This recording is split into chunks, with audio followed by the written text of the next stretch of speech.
তোমার না দিন দিন আধিক্যতা বেড়েই যাচ্ছে। ঘরে বসে পত্রিকা পড়ার কি আছে? দেখো, এমনি মাসে মাসে এই পত্রিকার পিছনে আমার 1000 টাকা নষ্ট হয়। কাল থেকে পত্রিকা বন্ধ।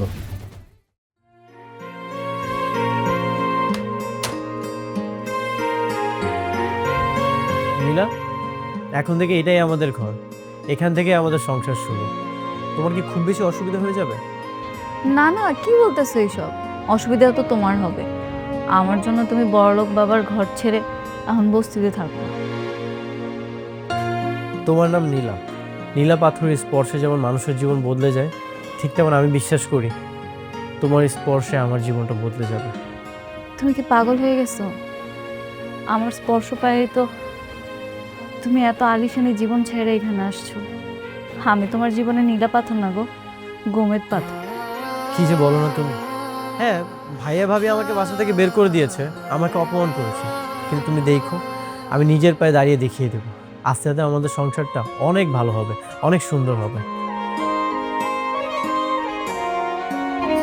বাসাটা কিন্তু সুন্দর আছে, তাই না বলো? আচ্ছা, এটার ভাড়া কত গো? 6000 টাকা। কি 6000 টাকা? তাও আবার এইটুকু রুমের? আমাদের তো কোনো জিনিসপত্র নেই, এই যে খাট, আলমারি, ওয়ার্ড্রোব, এই জন্যই বাসা ভাড়া 6000 টাকা নিয়েছে। 6000 টাকা জোগাড় করতে তোমার অনেক কষ্ট হয়ে যাবে, তাই না?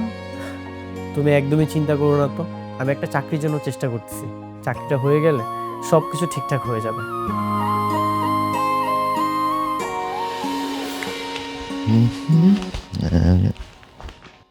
কি ব্যাপার, চেয়ার গেল কোথায়? আরে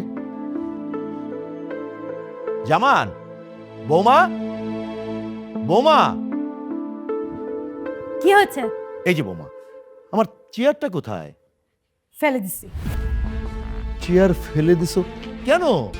কারণ চেয়ারটা দেখলে আমার মেজাজ খারাপ হয়ে যেত। আপনি প্রতিদিন এরকম একটা নোংরা বিশ্রী লুঙ্গি পরে ওই চেয়ারে বসে বসে পা দুলান আর পত্রিকা পড়েন, যেটা দেখতে খুবই বাজে লাগে, আমার খুবই মেজাজ খারাপ হয়ে যেত। তার জন্য দারোয়ানকে বলেছি, সে চেয়ার ফেলে দিচ্ছে। বৌমা, এটা কোনো কথা হলো না? হ্যাঁ, আচ্ছা ঠিক আছে, ঠিক আছে, এখন থেকে আমি পায়জামা পাঞ্জাবি পরে বসবো। হ্যাঁ, চেয়ারটা আনো। হবে না তো। কি হলো? সাত সকালে তো চেঁচামেচি কিসে? এই যে জামা, তুই আসছিস, বৌমা আমার চেয়ারটা ফেলে দিছে।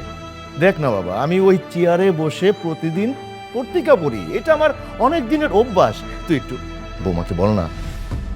বাবা, তোমার না দিন দিন আধিক্যতা বেড়েই যাচ্ছে। ঘরে বসে পত্রিকা পড়ার কি আছে? দেখো, এমনি মাসে মাসে এই পত্রিকার পিছনে আমার 1000 টাকা নষ্ট হয়। কাল থেকে পত্রিকা বন্ধ। পত্রিকা তুমি আর পড়তে পারবে না। এই, আমি অফিসে যাচ্ছি, লেট হয়ে যাচ্ছে। সাবধানে যেও। ঢং।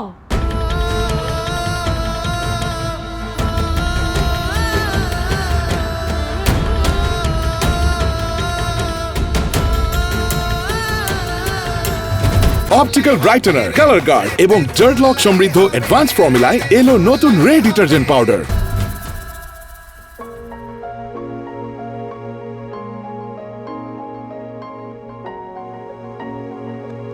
আপনার কোনো জব এক্সপিরিয়েন্স আছে? না স্যার। আপনার কোয়ালিটির সাথে আমাদের জবটা ভালো ম্যাচ করেছে। আই হোপ আপনি ভালো করবেন। Thank you sir. By the way, আপনাকে কোথায় যেন দেখেছি, সম্ভবত জামানের সাথে। জি স্যার, জামান আমার বড় ভাই, আমি নিহাল। আরে আগে বলবো না তুমি জামানের ছোট ভাই? তাহলে তো আমি ইন্টারভিউ নিতামই না। দাঁড়াও, জামানকে একটা কল দিই। হ্যালো মেঘ, বল। হ্যাঁ বন্ধু জামান, আরে তোর ছোট ভাই তো আমার এখানে জবের জন্য এসেছে। তুই একটু কল দিলেই তো হতো, ইন্টারভিউ তো নিতাম না। ও, তোর ওইখানে গেছে? হ্যাঁ হ্যাঁ, কেন? তোর ছোট ভাই তুই খোঁজ খবর রাখিস না? আরে ওর মতো বাউন্ডুলে বেয়াদব ভাইয়ের খোঁজ খবর রাখার টাইম আমার কাছে নাই। ওকে তো বাড়ি থেকে বের করে দিয়েছি। আর শোন, তুই কিন্তু ভুলেও ওকে চাকরি বাকরি দিস না, খবরদার। তোর কোম্পানির 12টা বাজিয়ে দেবে। আচ্ছা বন্ধু, ঠিক আছে, আমি তোকে পরে ফোন দেবো। হ্যাঁ, ওকে ওকে। মানে নেহাল, আমি আপনাকে পরে জানাবো। স্যার বুঝতে পেরেছি, থ্যাংক ইউ।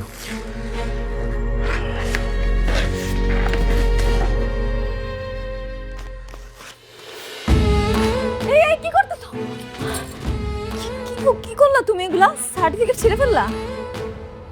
1 সপ্তাহ হয়ে গেল, কোনো চাকরি পাচ্ছি না। যে একটা চাকরি পেয়েছিলাম সেটাও আমার ভাই। তাই বলে সার্টিফিকেটগুলো ছিঁড়ে ফেলবা বলো? কি মূল্য আছে এই সার্টিফিকেটের? ইন্টারভিউ দিতে গেলে শুধু এক্সপিরিয়েন্স চাই, কাকা মামা ছাড়া কোনো চাকরিই হবে না।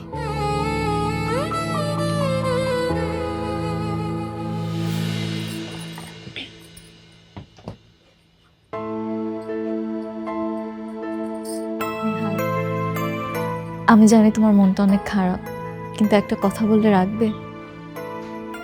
বলো।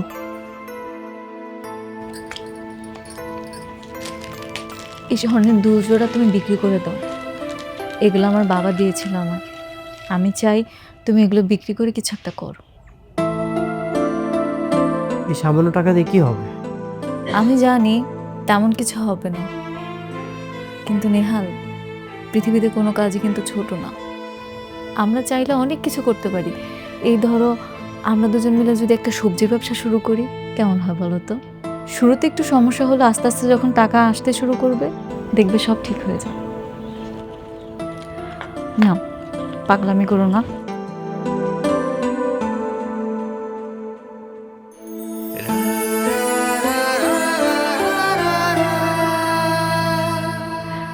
আর মন খারাপ করে থাকো না, হাত মুখ ধুয়ে নাও, আমি তোমার খাবার দিতেছি। ঠিক আছে, আসতেছি।